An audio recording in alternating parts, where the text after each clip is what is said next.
मन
को एकाग्र, स्थिर और शांत क्यों कराया गया मालूम है?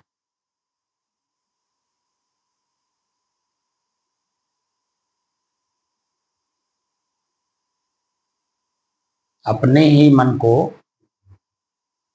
एकाग्र, स्थिर और शांत क्यों कराया गया? इसलिए कराया गया मन को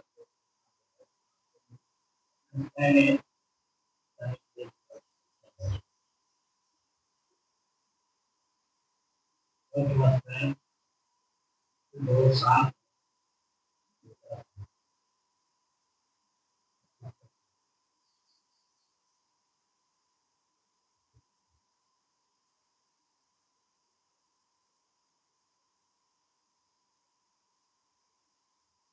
तो अभी ये झूम रहे थे तो उसी में थे क्या आप?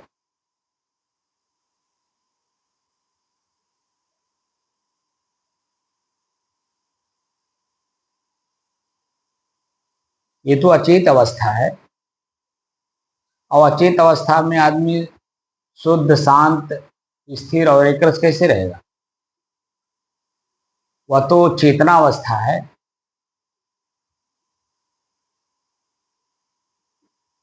और यह अचेतावस्था है। दोनों में कितना फर्क है? मैं जहां से पूछ रहा हूं वहां दृष्टि ही नहीं जा रही है। वो तो सुनी सुनाई बात आप काम बता रहे हैं। आपको चाहिए मोक्ष, आपका लक्ष्य क्या है? मोक्ष। आप ही ने बताया है मेरा लक्ष्य मोक्ष है। तो मोक्ष कैसे मिलता है? सो करके मिलता है कि जग करके मिलता है? जैसे आप जब ड्यूटी पे जाते थे तो ड्यूटी पे वहां सरकार आपको सुला के पैसा देती थी कि जगह का पैसा देती? बताइए। जगा कर। और जगा करके आपसे काम लेती थी कि आपको बैठा के देती? काम लेती। जब काम लेती थी तो किस तरह का काम लेती थी? जिस तरह का उसका अपना एक सिस्टम रहा होगा, जिस सिस्टम में आपको अपॉइंटमेंट किया होगा उसी सिस्टम में आपसे काम ले रही होगी, कि दूसरा कोई सिस्टम था? आप बन के दरोगा भले थे, लेकिन जो उत्तर प्रदेश पुलिस का काम है वो आपसे काम नहीं कराती थी। उत्तर प्रदेश पुलिस और एक वन दरोगा में क्या अंतर है? मैं अभी उत्तर प्रदेश दरोगा की बात नहीं कर रहा हूँ, पुलिस की बात कर रहा हूँ।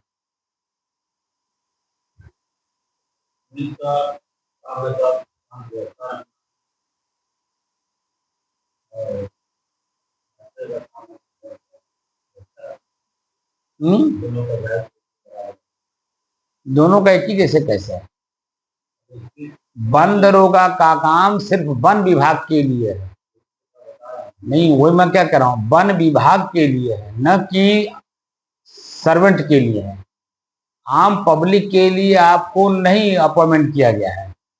आपको अपॉइंटमेंट किया गया कि वन माने हमारा वन का जो संरक्षण है वह हमेशा यथावत बना रहे। कोई हमारा लकड़ी ना काट ले जाए, कोई हमारे जंगल के पशुओं को मार ना ले जाए, हिरन न मार ले जाए, हिरन की सींगें ना काट के उठा ले जाए।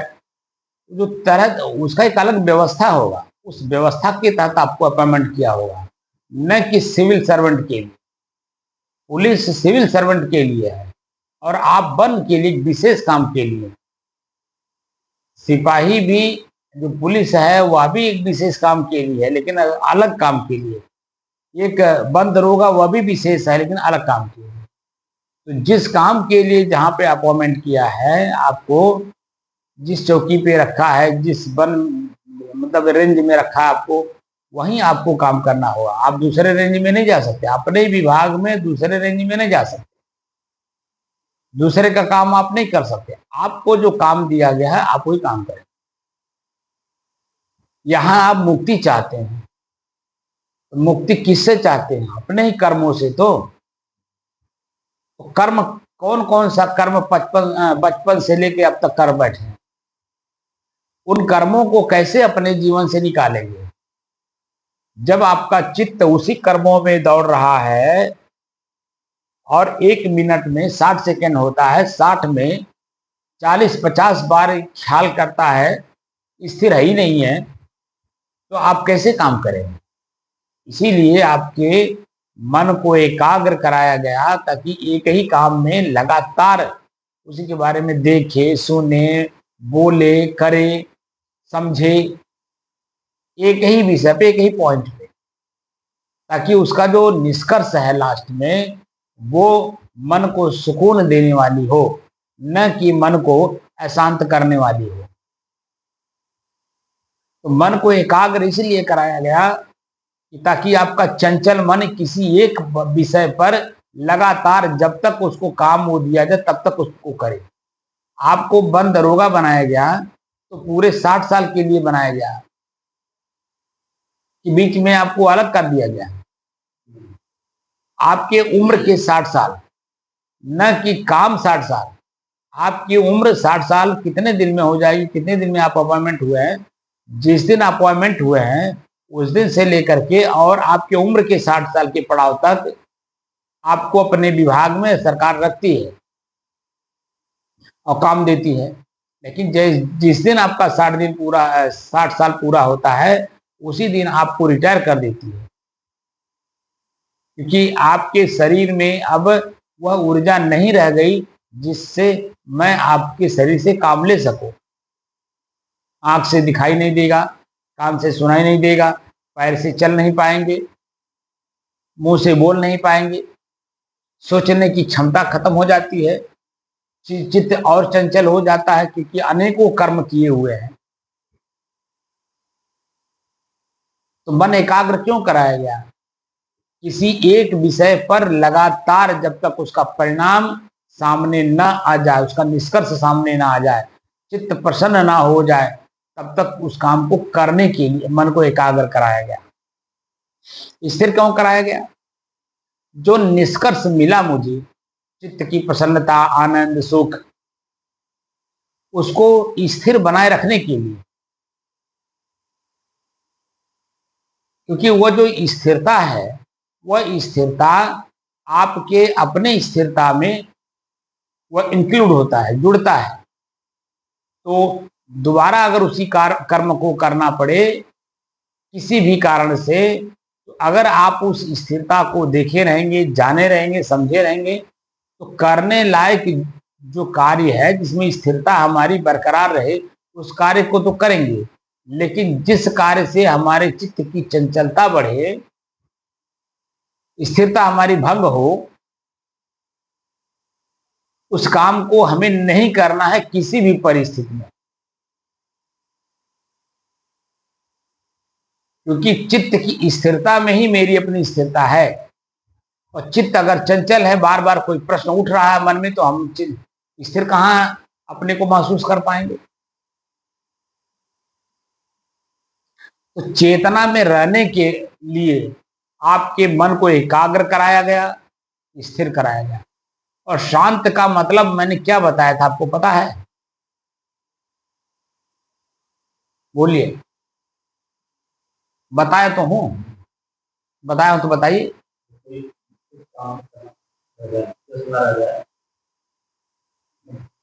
कोई काम शेष ना रह जाए मतलब नहीं है। जिस काम को कर रहे हैं उस काम को कर लेने के बाद दोबारा न उस काम को करना पड़े, उसे शांति कहते हैं। तो आपके अभी जीवन में काम वासना, क्रोध, लोभ, मोह, राग, द्वेष, जलन, ईर्ष्या, प्रसन्नताप, काम करने की क्षमता, क्या इन सभी में कोई इजाफा हुआ? क्या इनमें से किसी एक को आप बता सकते हैं कि मैं अपने जीवन से निकाल के बाहर कर दिया? श्रद्धावान लभते ज्ञानम तत्पर संजितेंद्रिय। श्रद्धा आपके अंदर में है। जिस काम को मैं करने के लिए कहता हूं, क्या उस काम को आप लगातार करके हमें बताते हैं कि मैं इस काम को कर लिया? बोलिए, कोई जवाब दीजिए। आपके अंदर में अभी श्रद्धा है ही नहीं है। ये आपका जो शरीर झूमता है तो पूर्व की आदत है। आप उस आदत के वशीभूत हैं, न कि हमारे बताए हुए रास्ते का अनुसरण करने के बाद ऐसा हो रहा है। सही कह रहा हूं गलत? बोलिए। चेतना में रह के जब काम करेंगे तो एक एक शब्दों के बारे में जो मैं बोल रहा हूं, हमारे सदगुरु कबीर साफ साफ कहते हैं कि संत संत सब ही बड़े अपनी अपने ठौर। अपने अपने जगह पे सबका महत्व है, लेकिन संत विवेकी पारखी ते माथे के मोर। और पारखी कौन होता है? जो शब्दों पर विवेक करता है, विचार करता है, चिंतन करता है। क्योंकि कोई भी कर्म आप करते हैं तो शब्द के माध्यम से ही करते हैं, और कोई भी कम कर्म करते हैं तो उसका शब्द अपने आप बन जाता है, बनाना भी नहीं पड़ता है। और वही बार बार दिमाग में पंच करता, फला काम किए थे फला समय में, उसका परिणाम ये आया था, और मैं जिस लक्ष्य को चाह रहा था वो नहीं हुआ। वो बार बार दिमाग में पंच करेगा। लेकिन जब आप लगातार उसी काम को करके उसका परिणाम देख लेते हैं, उसके बाद उसमें दिमाग जाता ही नहीं है, क्योंकि उस कार्य को करके समाप्त कर दिए हैं। अब उसमें कोई काम नहीं करना है।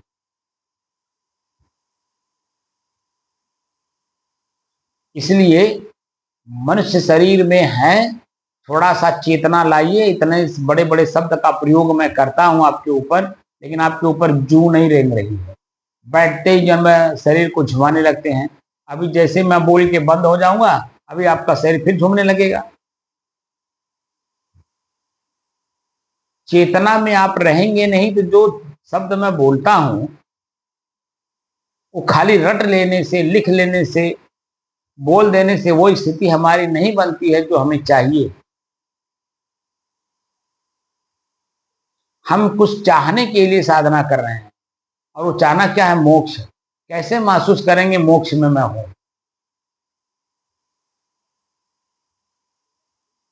वैसे तो देखा जाए हर आदमी मोक्ष में है। चींटी से लेके मनुष्य तक सभी लोग मोक्ष में हैं, क्योंकि शांति से अपना काम कर रहे हैं। लेकिन उन्हें नहीं मालूम कि मैं किस कर्म को कर रहा हूं, जिसके कर्म के कारण मैं इसी शरीर रूपी जेल में बंधा हुआ हूं। शरीर एक जेल है इस जीव के लिए, और इसी में वो छटपटा रहा है। और इसी शरीर रूपी जेल से हम मुक्त होना चाहते हैं। तो शरीर रूपी जेल से मुक्त होने के लिए काम भी तो करना पड़ेगा, कि नहीं करना पड़ेगा? तब फिर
अपने ही चंचल मन को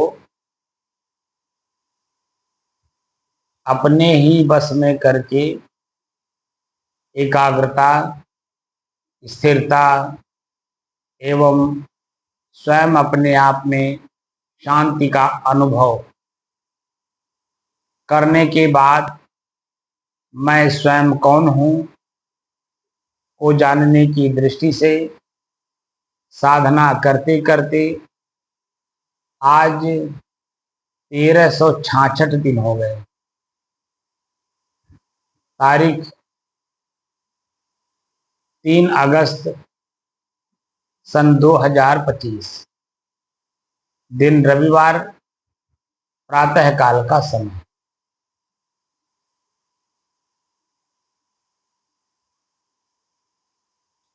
एकाग्रता का मतलब होता है कि किसी काम को लगातार करना जब तक उसका परिणाम सामने ना आ जाए।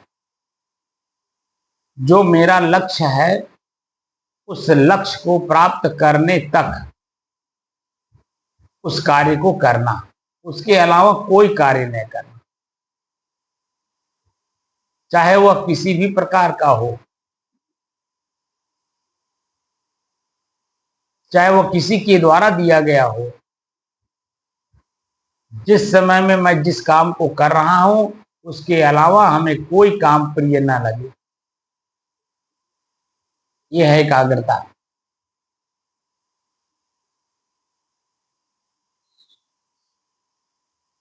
स्थिरता क्या है कि उस कार्य को दोबारा न करना पड़े, उसके बारे में ना सोचना हो, ना बोलना हो, ना सुनना हो, ना सुनाना हो, ना करना हो, ना उसका परिणाम लेना पड़े, तब उसमें स्थिरता दिखाई देता है। और शांत का मतलब होता है कि जब जिस कार्य को हमने प्रारंभ किया, उसी के बारे में सोचा, उसी के बारे में बोला, उसी के बारे में किया, उसका परिणाम सामने आ जाने के बाद उस कार्य को अब दोबारा नहीं करना है। तो जब नहीं करना है, जब मन संतुष्ट हो जाएगा अपने आप में, उसके बारे में न सोचेगा, न बोलेगा, न सुनेगा, न सुनाएगा, ना पढ़ेगा, क्योंकि उसका लक्ष्य पूरा हो गया।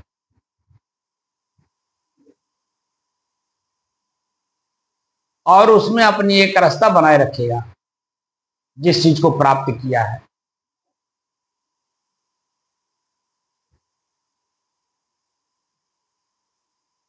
हमारा लक्ष्य क्या है? स्वरूपी स्थिति। आपका लक्ष्य मोक्ष है तो मेरा लक्ष्य स्वरूपी स्थिति है।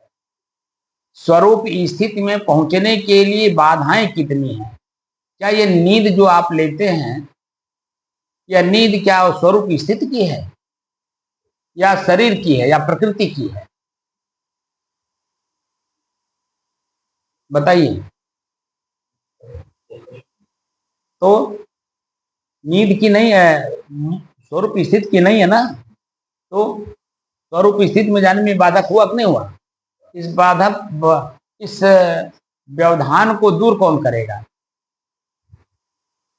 मैं व्यवधान दूर करूंगा अपना, आप व्यवधान दूर करेंगे अपना। तो आपके अपने इस नींद रूपी व्यवधान को दूर कौन करेगा? आप बताइए। आप ही को करना होगा ना, कोई दूसरा करेगा? ये आंतरिक व्यवस्था है, आंतरिक कार्य है। इसमें पत्नी नहीं काम आएगी, बेटा काम नहीं आएगा, गुरु काम नहीं आएंगे, माता पिता काम नहीं आएंगे। ये स्वतः आपको करना होगा, क्योंकि मोक्ष आपका अपनी कल्पना है, स्वयं की चाहना है। तो जब स्वयं के चाहना है तो उसमें दूसरे का कोई रोल नहीं है, बिल्कुल कोई, किसी भी प्रकार से कोई रोल नहीं है।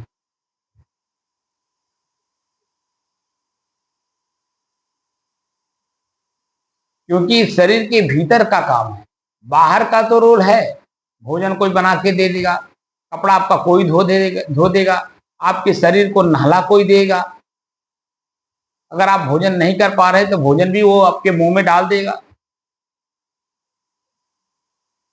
बाहर के लोग बाहर से काम कर देंगे, लेकिन ये भीतर का काम है, यहाँ कोई दूसरा रोल नहीं अदा कर सकता है किसी भी प्रकार से।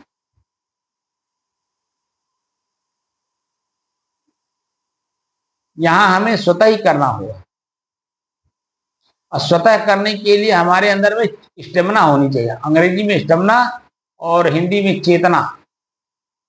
चेतना में रह करके जब हम काम को करते हैं तभी हम अपने कार्य के प्रति ईमानदार होते हैं, और वही हमारी ईमानदारी हमारे कार्य की सफलता दिलाती है। जो मेरा लक्ष्य है, जैसे किसान का लक्ष्य क्या है? फसल। तो फसल क्या तुरंत बोने से तुरंत मिल जाता है? 4 महीना इंतजार करना पड़ता है, और उस खेत की जो जरूरत होती है समय समय से, वो सभी चीजें देनी पड़ती है। और देखिए, किसान को नींद नहीं आती है, वो खेत में जाके सोता है, और खेत में भी जाके सोने के बाद भी वो नहीं सोता नहीं है, वहां जानवरों से बचाता है, चोरों से बचाता है, डकैतों से बचाता है, आदमियों से भी बचाता है, जानवरों से भी बचाता है। रात भर वो कुकुरनीदिया नींद लेता है, जैसे कुत्ते सोते हैं। जरा सा भी कहीं आहट किसी प्रकार की आ गई, तुरंत उठ के बैठ जाते हैं। इसी तरह से किसान,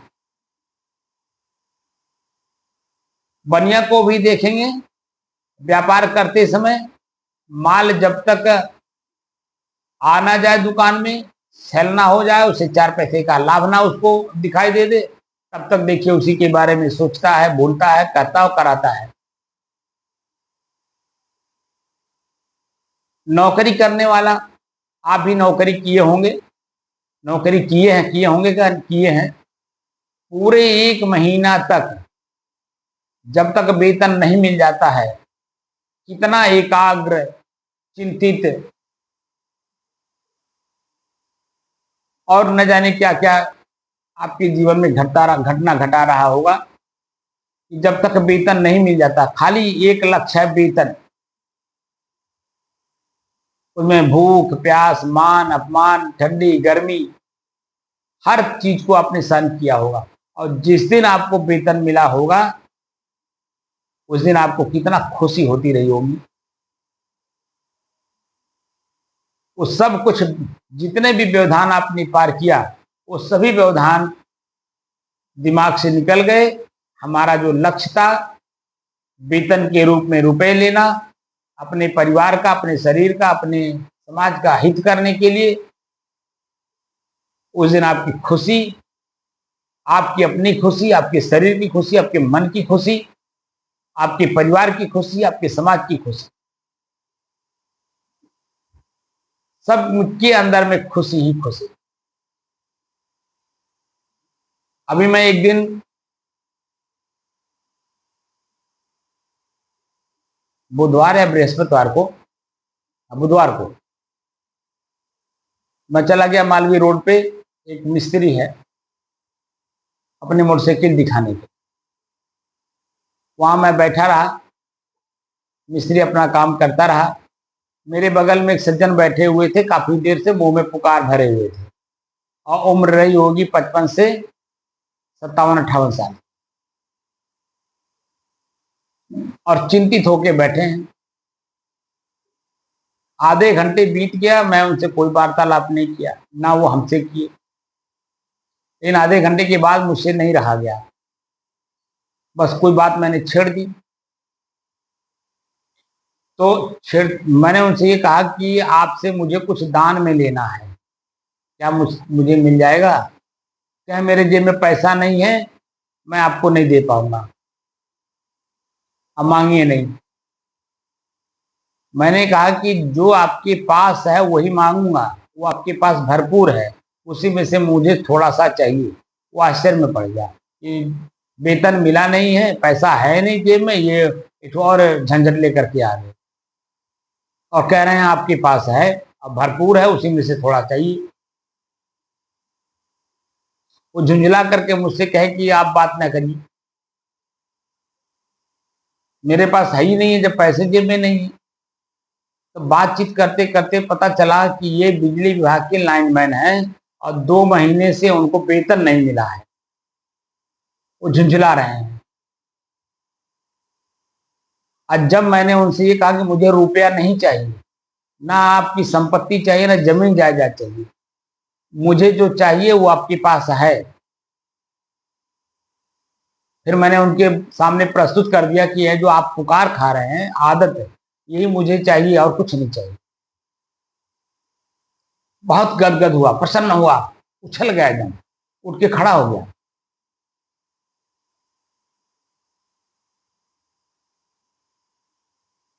अट्ठावन साल की अवस्था तक उसने इस तरह की भाषा सुना ही नहीं था।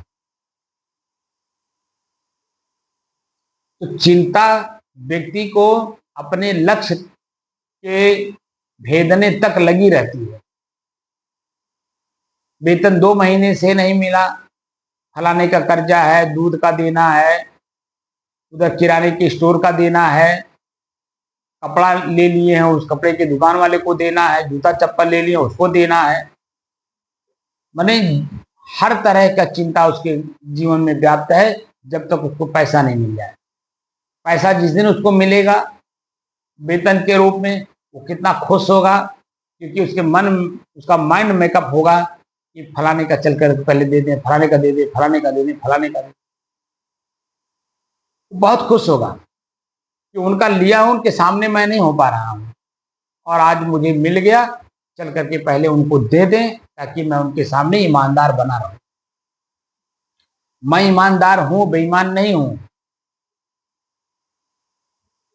मैं किसी का खा करके पचा नहीं लूंगा, उसको मुझे वापस करना है क्योंकि किसी का लिया हूं और उनका भी कुछ इच्छा है कि हमें ये चीज इनसे मिलेगा, और जब मैं दे दूंगा तो हमारे दोनों के संबंध जैसे पहले थे वैसे ही बने रहे।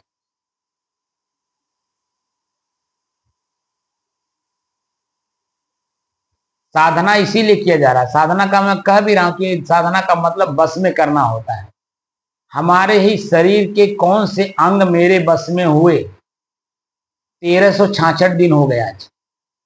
किसी के बारे में बता सकते हैं आप, कौन सा अंग आपका आपके बस में हुआ?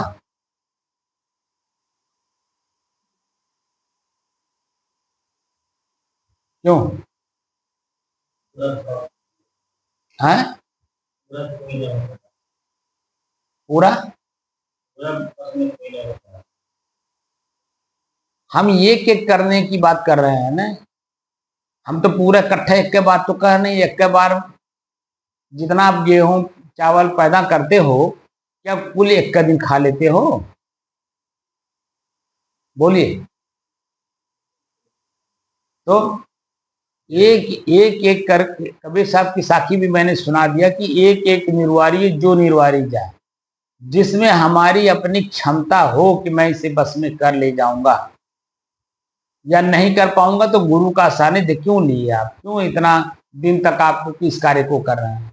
इसीलिए कि जहां मैं कमजोर पड़ूंगा वहां हमारी कमजोरी दूर कराने में सक्षम है गुरु महाराज, जिनके सानिध्य में मैं अपना काम कर रहा हूं। कभी इस तरह के मन में कोई ख्याल आए? नहीं आए। सानिध्य जरूर ले रहे हैं, लेकिन वो श्रद्धा जब है ही नहीं है तो फिर क्या चीज मिलेगा? वो तो आज के लगता है हमको 2 साल पहले भी मैंने पहले शुरुआती दौर में कहा था, जब आपकी स्थिति को देखा, जो हमारे संत हुए हैं बाराबंकी में, उनका उदाहरण दे करके मैंने कहा कि वैराग्यवान के संग बिन होए नहीं बैराग, असंगत हूं का फल ना मिले बिन साचे मन लाग। तो बिना सच्चे मन से लगे उसका फल कैसे मिला आपको? संगत का कोई असर पड़ रहा है?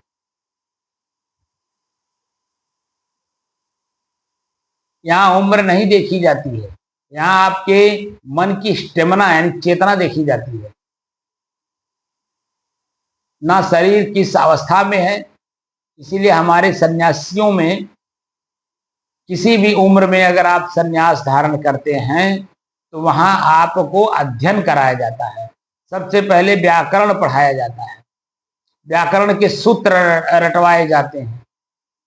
और अगर आपको विश्वास नहीं है तो स्वामी शंकराचार्य जी के प्रश्नोत्तरी पढ़ लीजिए, उसी में आपको मिल जाएगा।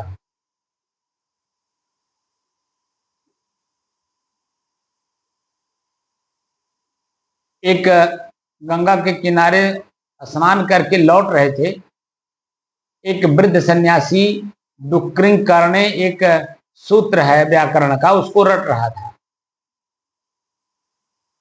गंगा के किनारे बैठ करके। और सुबह 3 बजे का बेला था और नहा करके निकल रहे थे, और वह 3 बजे बैठ करके रट रहा है, डुक्रिंग करने डुक्रिंग करने डुक्रिंग करने डुक्रिंग करने डुक्रिंग करने डुक्रिंग करने डुक्रिंग करने, वो सूत्र रट रहा है। और वह बूढ़ा 90 साल का, उसमें जिक्र है, मैं नहीं कह रहा हूं, उस श्लोक के बारे में बता रहा हूं जो स्वामी शंकराचार्य जी ने कहा है। ना मैं उस समय में था, ना वो आज अवस्था, आज के 2500-3000 हजार वर्ष पहले स्वामी शंकराचार्य जी हुए।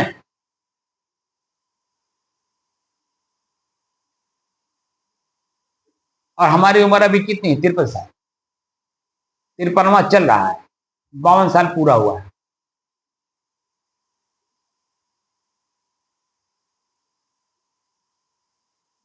लेकिन वो लेख जो कह रहा है उसको मैं आपके सामने कह रहा हूं। भज गोविंदम गोविंदम भज मूढ़मति, नहीं नहीं रक्षति डुक्रिंग करने।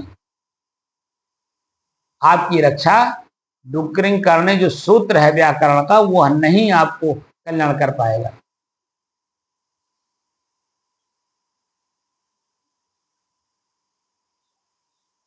यहां उदाहरण देने का मतलब है कि किसी भी उम्र में सन्यास आप धारण करेंगे तो आपका सन्यास धर्म जो है वह तो सिर्फ शरीर के साथ है ना, मन के साथ नहीं है। मन तो इतना बेचैन, व्याकुल, परेशान, दुखी, पीड़ित, पश्चाताप में डूबा हुआ, आत्मग्लानि करता हुआ, तब दुखी है अवस्था के अनुसार। क्योंकि 5 साल से लेकर के और जिस अवस्था में आप संन्यास धारण कर रहे हैं या आ रहे हैं, उतने अवस्था तक आपने प्रतिदिन आंख से देखा है, कान से सुना है, मुंह से बोला है, इंद्रियों से कार्य किया है, हाथ से कुछ न कुछ गलतियां हुई हैं, पैर से गलतियां हुई हैं। वही जो बार बार पंच करता है, याद करा करा करके आपको दुखी करता है, पीड़ित करता है, पश्चाताप में डुबोता है, इसी से हमें अपने आप को मुक्त करना है। तो मुक्त कैसे करेंगे? तत्काल हो जाएगा क्या? आप संन्यास धारण कर लिए, भेष ले लिए, तो क्या आपकी वो चीजें मिट गई?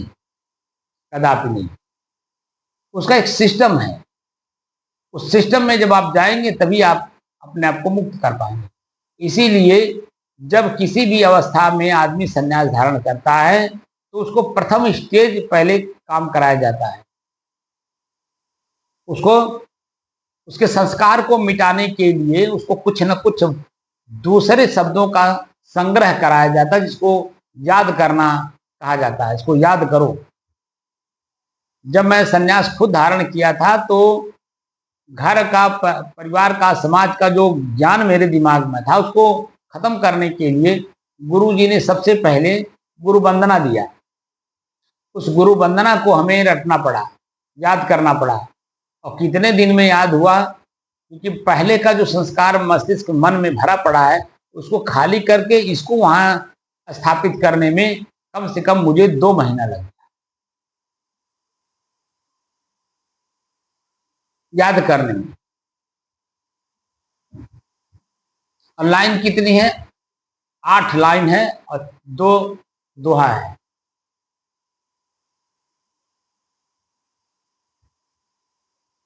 गुरु दीन दयाला धीरज आला, क्षमा को पाला सत्यमयी, दया को धारण सुतः विचारण, भरम निवारण बोध जई, बंधन तोरी जीवन छोरी, करि निज ओरी परख दई, बिनवो चरना काज सुधरना, तुम्हारी सरना शांति है। सदगुरु देवा दया धरेवा, पार करेवा भव सागर। निरहंकारी जग से पारी, बोध रूपारी दुखदाहर। रहित वासना मेटि त्रासना, हरहु सासना गुण आगर। त्याग करंता आसन हंता, भासन तंता नयनागर। बंदो गुरुवर देव सहज स्वाभाविक ज्ञान निधि। करन हार भव छेव जान संशय है भरम। दीन कृपा करि ज्ञान जैते सब जालन लखे। खानि बानि रुझान करो समन आसक्ति गुरु।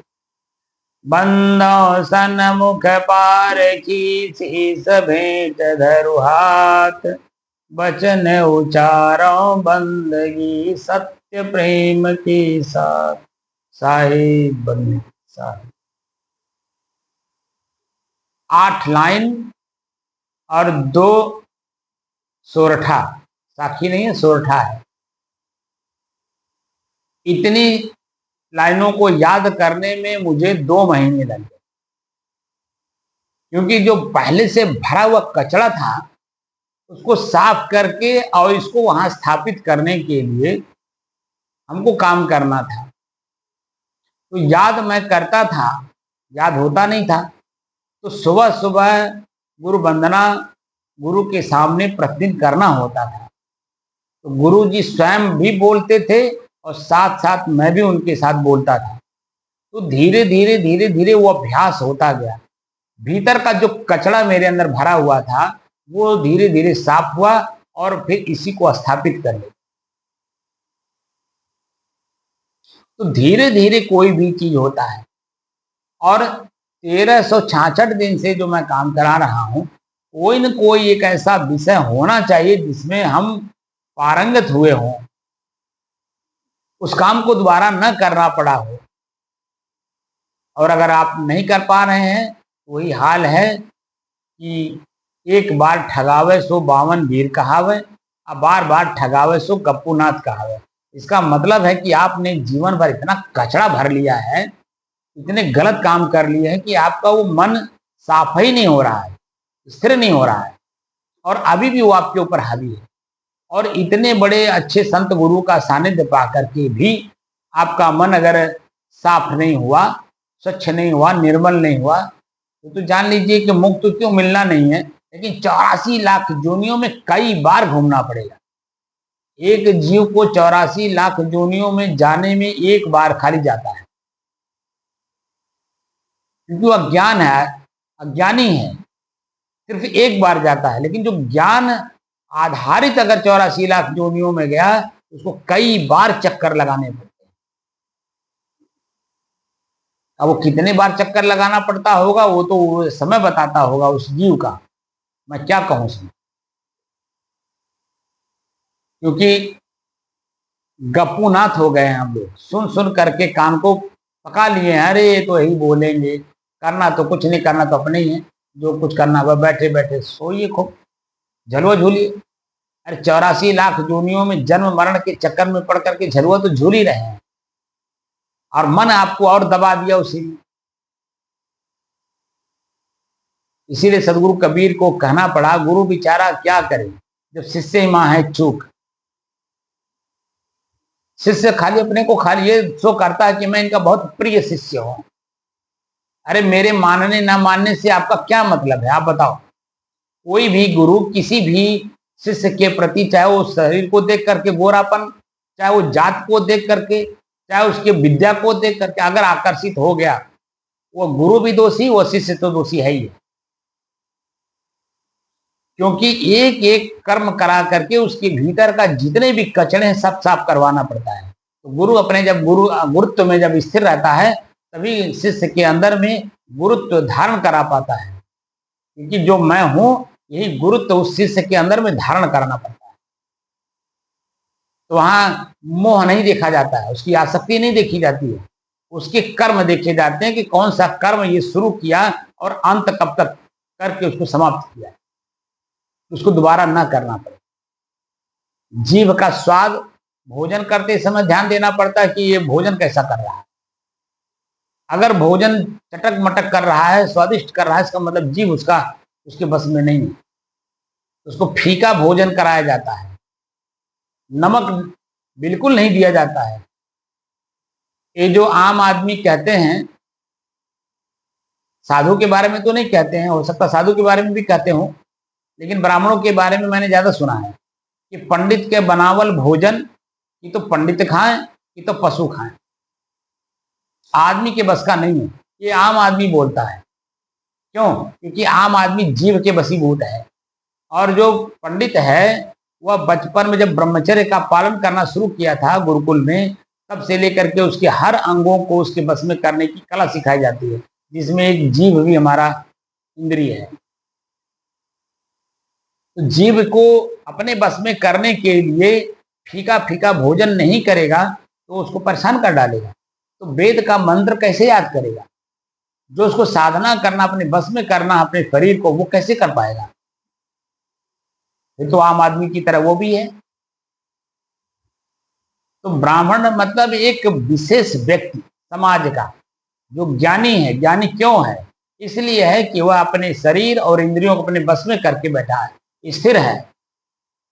जैसा व्यक्ति आता है पीड़ित, जैसे डॉक्टर हैं, किसी भी तरह का मरीज आता है, देखिए डॉक्टर अपनी सीट पे बैठा रहता है, वह मरीज को देख करके मरीज जैसा नहीं बन जाता है कि वो कराह रहा तो ये भी डॉक्टर भी लगे कराहने।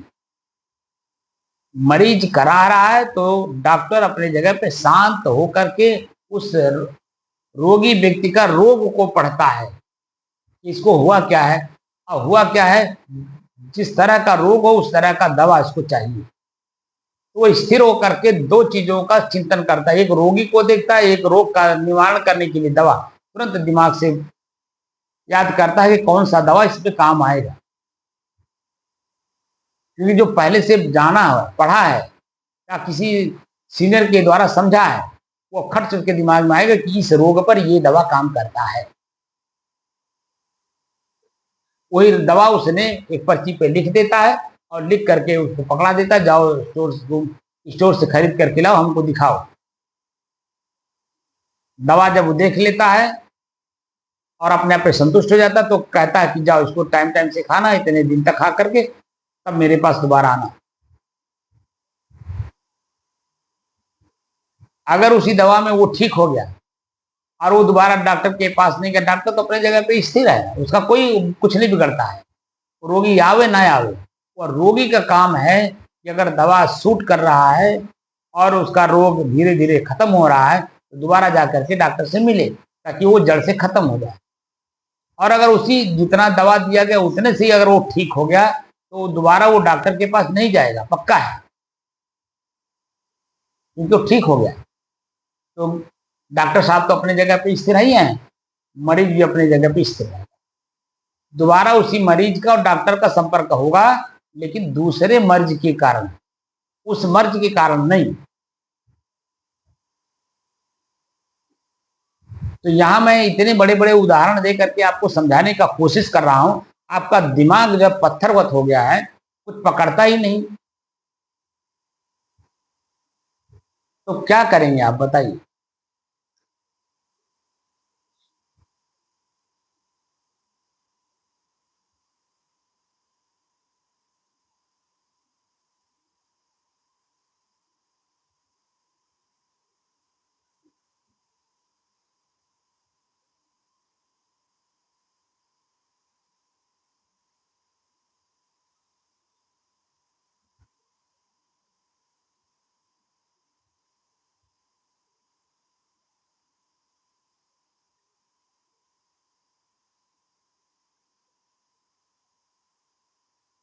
अब जो है, आप जब भी बैठिए ध्यान में मेरे सामने, तो कोई न कोई विषय पे चिंतन करिए भीतर से, और चिंता करिए कि जब तक वो मिट ना जाए तब तक उसके बारे में हमें सोचना भी है, बोलना भी है, करना भी है, सीखना भी है। ये कैसे हम इससे अपने आप को मुक्त करें, और जब तक मुक्त ना हो जाए तब तक हम उस पर लगे रहें।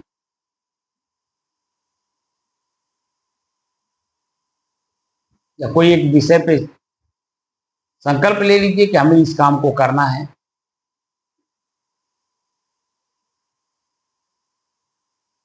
भीतर से जब आप चेतना में रहेंगे, चिंता में रहेंगे, तो ये नींद नहीं आएगी।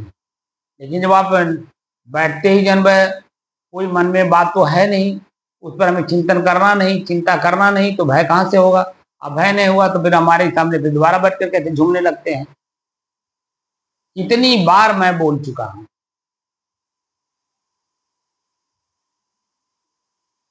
और मैं ये भी कहता हूं कि कुछ भी आपके मन में उत्पन्न होता हो तो वह ऑन कैमरा बात करिए, आप कैमरा बात न करिए। क्योंकि जो आपके अंदर में स्थिति परिस्थिति है वह पूरे विश्व के पूरे मानव मात्र के जीवन में वही है। इसीलिए मैं आपके माध्यम से उन सभी लोगों को सचेत करना चाहता हूं जो अध्यात्म मार्ग में आने के बाद भी उसका रिस्पांस उनको नहीं दिखाई दिया, बस वही गुलामी करते रहे। भक्ति का मतलब गुलामी, जानते हैं? भक्ति का मतलब होता है गुलामी करना, दूसरे के अधीन रहना। और ज्ञान का मतलब स्वतंत्रता, स्वस्थता, स्वच्छंदता, निर्द्वंदता। हम किसी के अधीन नहीं हैं। संत के सानिध्य में आने के बाद अगर स्वस्थता, स्वतंत्रता, स्वच्छंदता और निर्द्वंदता नहीं आई तो जान लीजिए कि किसी के पास नहीं आए। कहीं भी आप जाएंगे वह सिर्फ अपना लाभ देखता है, आपका लाभ नहीं देखता है। संत अपना लाभ नहीं देखते हैं, संत शिष्य का लाभ देखते हैं। इसीलिए एक सामान्य आदमी भी कहता है कि गुरु तो गुरुए रह गए, चेला शक्कर हो गए। आप भी कई बार कहे होंगे, इस शब्द का उच्चारण किए होंगे। इसका मतलब होता है कि गुरु अपने को छोटा बनाता है और शिष्य को बड़ा बना करके उसके अंदर का जो कमी है वो दूर कराता है, और अपना काम, जो उसका खुद का काम है, वो अपना काम आराम से करता हुआ शिष्य के अंदर में जो कमी है उसको दूर कराता जाता है, ताकि आम पब्लिक के बीच में जब वो जाए तो एक विशेष प्रकार से व्यक्ति का नाम उच्चारण हो। एक साधु बाबा, गुरु जी, साहिब जी शब्द प्रयोग होता है। एक होता रे सधुइया हो, साधु जी के जगह पे सधुइया। तो सधुइया शब्द का प्रयोग क्यों हुआ? क्योंकि वो जो साधु का भेष पहना हुआ अपने आप को शो करता है मैं साधु हूं, उसका कर्म नहीं बदला। तो आम आदमी कहता है कि ये साधु का भेष तो ले लिया लेकिन इसका कर्म पूर्ववत है, बदलाव नहीं आया। लेकिन कर्म में जब बदलाव आ जाता है तो वहीं साधु जी शब्द लग जाता है। गुरु भी जब शिष्य गुरु के बराबर हंसी मजाक करने लगे तो गुरुआ हो गया। उसी शिष्य के बारे, वही शिष्य अपने गुरु के बारे में कहता रहे हो तो गुरु हुए। जब ये ऐसा ऐसा काम करने लगे, गुरु कौन है बात? उनके गुरु तो हम हो, उनके दारू ला के हम पियाई ना, पुकार हम खियाई ना, दुकान पर से खरीद के सुरती हम खियाई ला करके। तो हमारे गुरु हो कि हम उनके गुरु हो? साफ साफ ऐसे कहता है। कभी सुने हैं कि नहीं आप?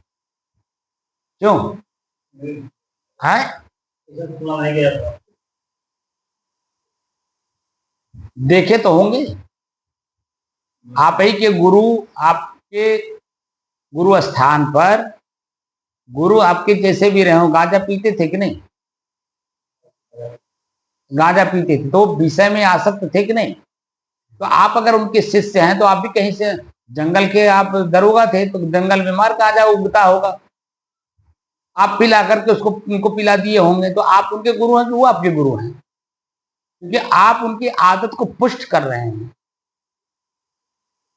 वो आदत के वशीभूत हैं। उन्होंने अपने आदत को मुक्त, अपने आप में मुक्त नहीं किया, तो कैसी किस बात के गुरु हैं? यहां किसी को भी कुछ देने से पहले अपने आप को उसी लेवल पे ले जाके खड़ा करना पड़ता है, तब सामने वाले पे असर पड़ता है, तब वो आदमी डरता है, और डर करके तब काम करता है, तो अपने आप को, अपनी कमी दूर करता है। और कमी जब दूर कर लेता तो वह भी वही होने लगता है जो सामने वाला हमें सिखा रहा है। जब हम भी उस लेवल के हो जाते हैं तो हम भी एक दूसरे को सिखाते हैं, अपने से नीचे वाले को। ऊपर वाले से तो हम लेते हैं और नीचे वाले को सिखाते हैं, क्योंकि मैं भी वही हूं। बात को समझ में आया? इसलिए आदत को सुधारिए, और खोज खोज करके आदत को सुधारिए कि कौन सी आदत मेरे अंदर में है जिसकी वजह से मैं पीड़ित हूं, दुखी हूं, और उस पीड़ा, मेरे अपने पीड़ित होने की वजह से हमारे परिवार के, हमारे समाज के लोग पीड़ित हैं। पहले अपनी कमी देखी जाती है, उसको निकाला जाता है, और निकालने के बाद तब जा करके दूसरे में भी उसका प्रभाव देखा जाता है कि उसका प्रभाव क्या पड़ रहा है उनके ऊपर। कुछ ऐसे भी आदतें होती हैं जिसको त्याग करने से पूरे समाज में एक खलबली मच जाती है। अरे ये क्या हो रहा है, हमारे बीच का आदमी हम लोगों से अलग हो रहा है। जैसे सुरती छोड़िए, तो सुरती खाने वाले जो आपके मित्र लोग हैं उनके अंदर में देखिए छटपटाहट होने लगती है। अरे ये कैसे हो रहा है, कैसे जन्म अपनी आदत को त्याग कर रहे हैं। अगर ये आदत को त्याग दिए तो हम लोगों के पास बैठेंगे कैसे? हम लोगों के पास बैठने का एक ही तरीका था कि जब सुरती का मन लगता था तो हम लोग इकट्ठा होते थे, सुरती बना के खाते थे, ठोक ठोक करके खूब आनंद लेते थे। अब ये सुरती छोड़ रहा है तो हमारे लोगों के पास कैसे बैठेगा? तो खलबली मचती है मन के अंदर में, तो आपको रोकने का प्रयास करते हैं। लेकिन आप जब अपने आप में दृढ़ हैं, मजबूत हैं, तो मेरा मित्र है, अगर परम मित्र है तो आपको पहली बात तो टोकने नहीं आएगा, और बल्कि ये भी कहेगा भैया क्या करूं, अगर आप इसको छोड़ना चाहते हैं तो बहुत अच्छे तरीके से छोड़ दीजिए, दोबारा न खाइएगा। मैं क्या करूं, मैं इसके वशीभूत हो गया हूं, लाख कोशिश कर रहा हूं, नहीं छूट रहा है। लेकिन अगर आपसे छूट जा रहा है तो भैया बहुत अच्छा है, आप इसको छोड़ दीजिए। हमारी आपकी दोस्ती जैसी है वैसी बनी रहेगी। कोई जरूर नहीं कि इसी सुरती के चलते जन्म हम लोगों की दोस्ती हुई है, नहीं, और भी तो दोस्ती के कार्य हैं, संबंध जोड़ करके रखने का। लेकिन जो दुष्ट प्रवृत्ति का होता है वो आपको भी उसी में वापस लाने के लिए खूब मेहनत करता है। अरे कैसे सुरती छोड़ दिए, छोड़ने ना पाओ, अगर छोड़ दिए तो फिर हम लोगों का दिक्कत हो जाएगा, कौन खरीद करके ला के देगा। तमाम तरह के मन में वो उल्टा पलटा बात सोचते रहते हैं। तो यहाँ हम लोगों का काम है कि अपने भीतर से जो कमियां हैं वो दूर करिए। हमें महसूस होना चाहिए कि हमारी कमी दूर हो रही है, दूसरे को क्या मालूम। जैसे भूख हमें लगा है तो छटपटाहट हमें लगी है भूख भोजन की, तो मैं उसी के बारे में बोलूंगा और वैसे उसी का काम भी करूंगा। भूख हमें लगी है, लेकिन आपको भूख नहीं लगी है तो आप कहेंगे अरे बैठिए 10 मिनट और सही।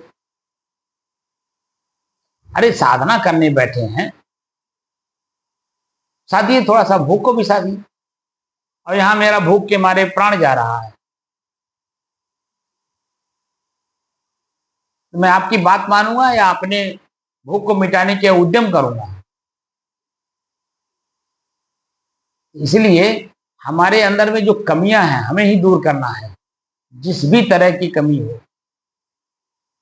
क्योंकि जब मैं अपने आप में आपको बता दिया मैं शुद्ध हूं, तो उसमें भूख कहां से आ गई, नींद कहां से आ गई, प्यास कहां से आ गई, पेशाब कहां से आ गया, टट्टी कहां से आ गया। ये सब चंचल करने वाले लोग हैं।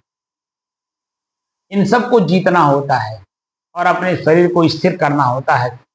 24 घंटे तक लगातार एक रस होकर के बैठे रहना,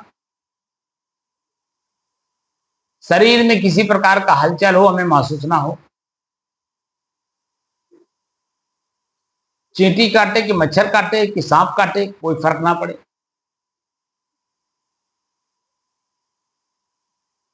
मैं एक रस अपने जिस स्थिति में हो ऐसे 24 घंटे बना रहा हूं। अभी तो 1 घंटे भी नहीं हो पा रहा है, 24 घंटे का कैसे होगा?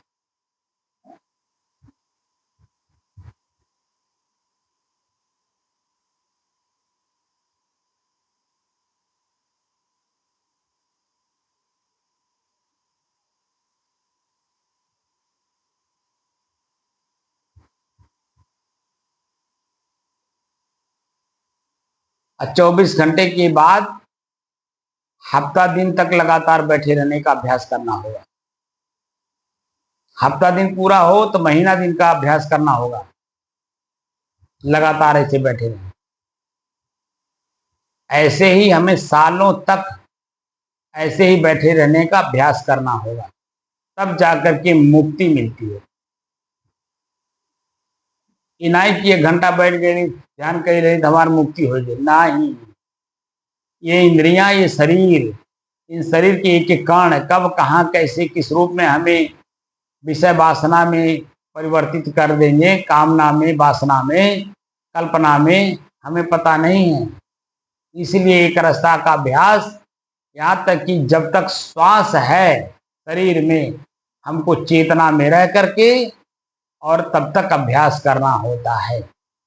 जिस दिन मेरा अंतिम श्वास होता है, अंतिम श्वास तक मुझे चेतना में रह करके और अभ्यास करना होता है, ताकि मैं जैसा हूं वैसे रह जाऊं, बाकी जो चीजें हैं वो नीचे उतर जाए अपने आप। उदाहरण मैंने आपको दिया है कई बार, सांप का केचुल, जैसे सांप केचुल त्यागता है, ऐसे संत चेतना में रह करके अपने शरीर को त्याग देते हैं, तब जाकर के मुक्ति मिलता है और सदैव के लिए शरीर से मुक्त हो गए। अन्यथा इसी जेल में वापस आना पड़ेगा। जैसे चोर या डाकू, आप देखेंगे अगर अज्ञानता में गलती किया है तो एक बार अगर उसको जेल कर दिया गया 1 दिन के लिए, 2 दिन के लिए, तो वह गलती दोबारा नहीं करता है कि हमें जेल दोबारा नहीं जाना है। लेकिन कुछ उसी में आपने देखा होगा कि आदती लोग होते हैं, वो बार बार गलती करते हैं, बार बार जेल जाते हैं। तो हम लोग अपने इंद्रियों के वशीभूत होकर के आदती बन गए हैं, अब बार बार शरीर धारण कर रहे हैं। तो बार बार शरीर धारण न करना पड़े, उसके लिए मेहनत करना होगा। जैसे आपने इसी शरीर को चलाने के लिए नाना प्रकार के उद्यम 5 साल से लेकर के और 60 साल की अवस्था तक आपने किया होगा, नाना प्रकार के उद्यम किए होंगे, खेती भी किए होंगे, बिजनेस भी किए होंगे, दुकान भी चलाए होंगे, उधर नौकरी भी किए होंगे, यानी कोई ऐसा काम आप नहीं छोड़े होंगे जिससे कि 4 पैसे का अर्निंग हो करके शरीर निर्वाह, परिवार निर्वाह आराम से चलता रहे।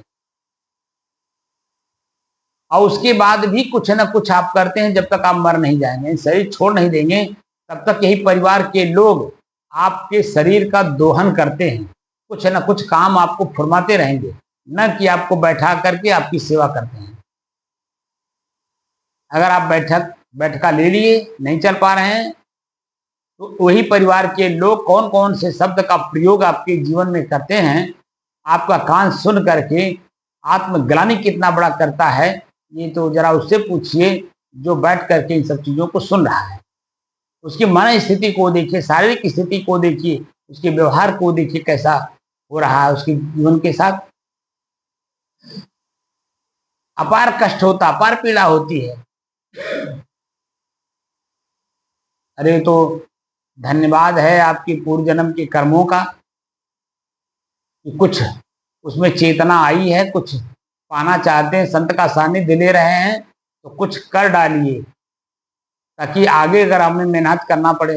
मुक्ति तो मिलना नहीं है क्योंकि कर्म हो चुका है, निश्चित है, और उसको भीतर से आपने अभी निकाला नहीं चेतना में रह के, तो वो मुक्ति तो मिलनी नहीं है। वो तो जो भीतर स्टोर रूम में फाइल बन के बना हुआ है, फाइल जब तक डिलीट नहीं होगा तब तक तो वो जब भी आप कंप्यूटर खोलेंगे सारी फाइलें अपने आप आपके सामने आ जाती हैं, और जैसे फाइल पे क्लिक करेंगे उसमें जो डिटेल आपने रखा सब आ जाएगा। फाइल का मतलब पत्नी का फाइल, पत्नी एक शब्द है, पत्नी शब्द लिख करके आपने फाइल बना रखा अंदर में, उसके द्वारा जब से आपके साथ साथ फेरे ली है, आपके घर आपके आई है जिस दिन, उस दिन से लेकर के और अब तक उसके साथ उसके मरने तक जो आँख से देखे हैं, कान से सुने हैं उसकी वाणी को, उसके व्यवहार को, वो सब आपके नज़र के सामने नाचता है। वो बार-बार नाचता है और वही याद करा करके आपको पीड़ित और दुखी करता है और कभी-कभी उसकी अच्छाई को देख करके मन प्रसन्न भी होता है। ये भीतर तह लगा करके आपने रख दिया है और तह बाई तह जब तक निकालेंगे नहीं तब तक हल्के होंगे नहीं। और वो जो चेतना है ना, वो स्मरण स्मृति, वो शेष उसी में फाइल बन के बड़ी भरी पड़ी है, फाइल डिलीट ही नहीं हुई है। तो उसी का कर्म फल आपके साथ भोगने के लिए पुनर्जन्म होगा आपका। तो जो काम आप मेहनत यहाँ किए रहेंगे, वहीं से आगे का रास्ता आपको वहां से मिल जाएगा। और अगर नहीं किए हैं तो फिर जैसे इस जीवन को आपने भोगा, उसी तरह से अगला जीवन भी भोगेंगे और ऐसे अनवरत आपका ये सृष्टि का क्रम चलता रहेगा। आप अपने शरीर से मुक्त नहीं हो सकते। तो मुक्ति जैसा काम करना पड़ेगा अगर लक्ष्य बनाए हैं तो। और अगर लक्ष्य खाली कहने के लिए है, हमने पूछा आपने जवाब दे दिया और आपके अंदर में स्टेमिना खुद नहीं है कि मेरा लक्ष्य क्या है, मैं उस लक्ष्य पे कितना आगे बढ़ा, कौन कौन सी चीजें हमें सहन करने में सहायक हुआ। अगर आप इस तरह की चेतना में रह करके पढ़ेंगे नहीं, जानेंगे नहीं, समझेंगे नहीं, उसको निकालेंगे नहीं, हल्कापन कैसे महसूस होगा। भीतर से डर होना जरूरी है। मैं आपको कई बार बता चुका हूं, डरत रहे सो उबरे गाफिल खाई मान। जो डरता है वो अपने मंजिल तक पहुंचता है, जो डरता नहीं है वो गाफिल होकर के कुछ का कुछ कर बैठता है। वो अपनी मंजिल तक इस जीवन से तो पहुंच ही नहीं पाएगा, अगला जीवन पता नहीं पहुंचेगा क्योंकि गलती उसने कर दिया। इसलिए गलती को सुधारने के लिए पूर्ण रूप से भीतर से सचेत रहना पड़ता है और सचेतपना चेतना से आती है। लक्ष्य हमने क्या बनाया है उसकी बार बार चिंतन करना, चिंता करना उसके बारे में, मैं पहुंचा कि नहीं पहुंचा, पहुंचा तो कहां तक पहुंचा, कितनी दूरी तय कर दिया।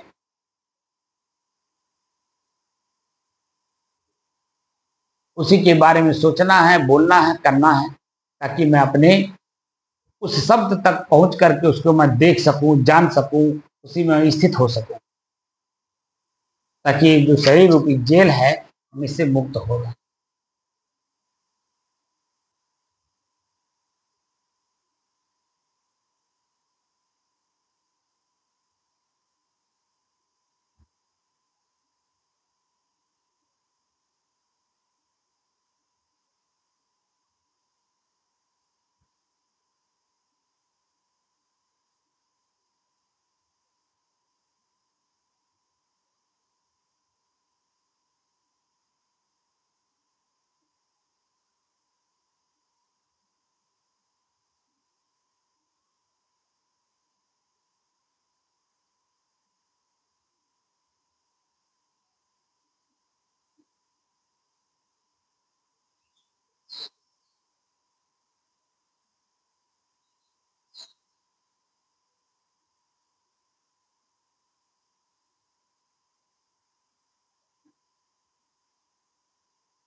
क्यों? क्या हो रहा है?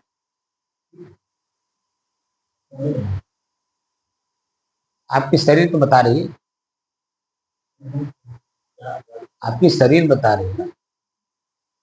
तो जब चेतना में रहते हैं तो शरीर नहीं हिलता है, जरा सा भी नहीं हिलता है। हाँ, ऐसे जागृत में आप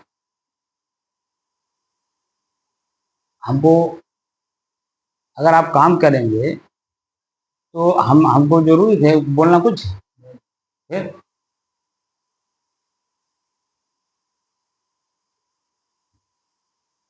भीतर से आपके अंदर में डर नहीं है, किसी भी प्रकार का डर नहीं है, और डर नहीं है इसीलिए आपका शरीर हिलने लगता है।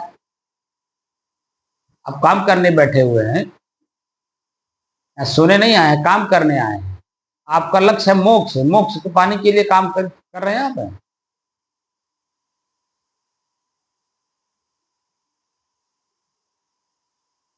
लक्ष्य बना है इतना बड़ा और काम कर रहे हैं बिल्कुल बच्चे जैसा, और कहते हैं कि हमको मोक्ष चाहिए।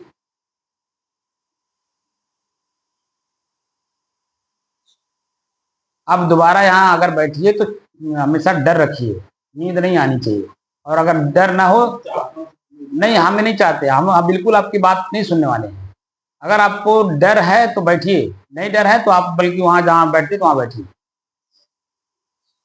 अब हमें कोई मोह नहीं किसी से, चाहते नहीं है, करके दिखाइए हमको। हमें चाहने से मतलब नहीं है, करके दिखाएंगे तो ठीक है, नहीं करके दिखाएंगे तो रह दीजिए।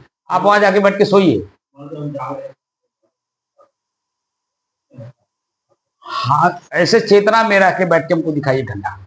भीतर से कोई काम करिए, भीतर से। जब भीतर से काम करते हैं तो चेतना रहती है, भीतर से काम ही नहीं कर रहे हैं कुछ। भीतर से जब तक काम नहीं करेंगे वो चेतना आएगी कैसे? हम काम करने के लिए दे रहे हैं। अभी प्रश्न पूछा हूं कि एकाग्र स्थिर और शांत करने के बाद क्या हो स्थिति है। हमें काम करना होता है ना, किस लक्ष्य पे हम काम कर रहे हैं? मोक्ष पे। तो क्या मोक्ष हमको मिल गया? हम सारे व्यवधान दूर कर लिए। अब कई बार उदाहरण दे चुका हूं कि दिल्ली दिल्ली जाना है, दिल्ली यहाँ से 750 किलोमीटर है, और 750 किलोमीटर जब पार होने के लिए 1-1 किलोमीटर पे कितने बड़े बड़े व्यवधान है, और उन व्यवधानों को एकाग्र होकर के चेतना में रह करके जा करके दूर करना होता है। तब जाकर के हमें दिल्ली मिलता है।